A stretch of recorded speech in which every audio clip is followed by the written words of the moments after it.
Hey everybody, Nate Carter here with today's Cornerstone Connection Daily Devotional. And today starts our 25-day Advent reading plan as we prepare for Christmas. Advent, the word means coming, and the season of Advent helps us prepare for the coming of Christ. And it's a beautiful remembrance of the people of God waiting for the Messiah to come the first time. But also it's a yearly reminder that Jesus is coming again. And so we are in the second Advent now as we wait for Jesus to come again, and no one knows the day or the hour of his coming. Now, I invited you this past Sunday to join me with an Advent reading plan, and if you haven't signed up for that, I'd love to invite you to do that. It takes about 1 or 2 minutes a day, but it's just a way of each day keeping ourselves focused on Jesus during a season that works so hard to keep us pulled away from the spiritual aspect and focused just on the cultural celebration of Christmas. And I personally this year really want to work hard to focus on Jesus every day.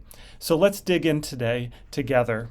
By the way, I'll put the link to that Advent reading plan in our description here for today's devotional if you'd like to join with us.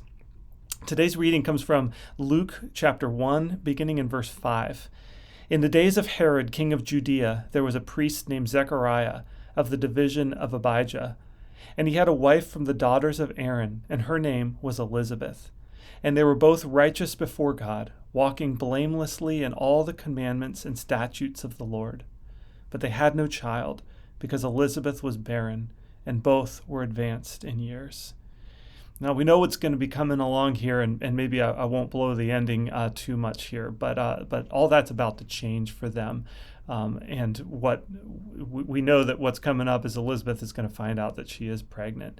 But we don't know that yet. At the end of verse 7, we are just kind of reading this sad story of an old couple that has never had children.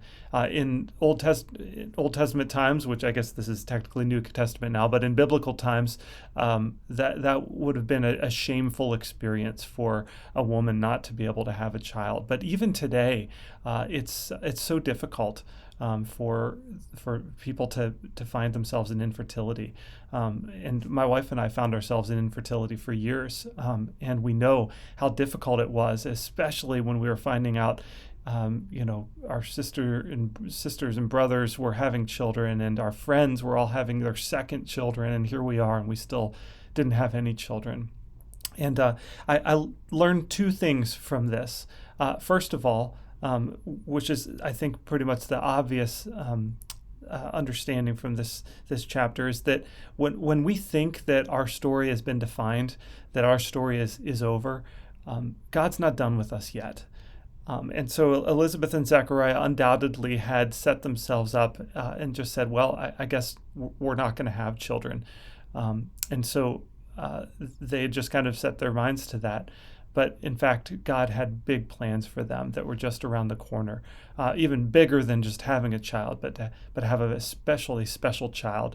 Again, I don't want to blow too much of the story because it's coming up in the days ahead. But when you think your plans are over, when you think your purpose for God is over, take heart because he's not done with you yet. But the other thing that we can learn from this passage is something that is a little bit hidden, I think. But it says in verse 6, they were both righteous before God, walking blamelessly in all the commandments and statutes of the Lord. It can be easy to assume that if you in this case, are childless, or some other unfortunate thing has taken hold in your life, that's God's punishment on you for something you've done wrong. But it's clear that they followed God carefully. They were blameless before him. They were righteous, and yet they still ended up childless. So don't assume that because something isn't going right in your life, that's because of some sin in your life, something where you've gone astray. But it's just the effect of living in a fallen world, that things don't often go well, and we have hardship, we have trial, and we have pain, and we have suffering. And that has nothing to do necessarily with whether or not you've followed God. And I personally hate it when people try to make that connection when clearly that's not the case. That sometimes just hardship afflicts people who are otherwise following God very obediently. So, 2 lessons for us to learn today as we begin our Advent reading plan from the lives of Elizabeth and Zechariah. Have a great Advent season. We'll see you here again in a couple of days, and tune in each day to our Cornerstone Connection. Take care.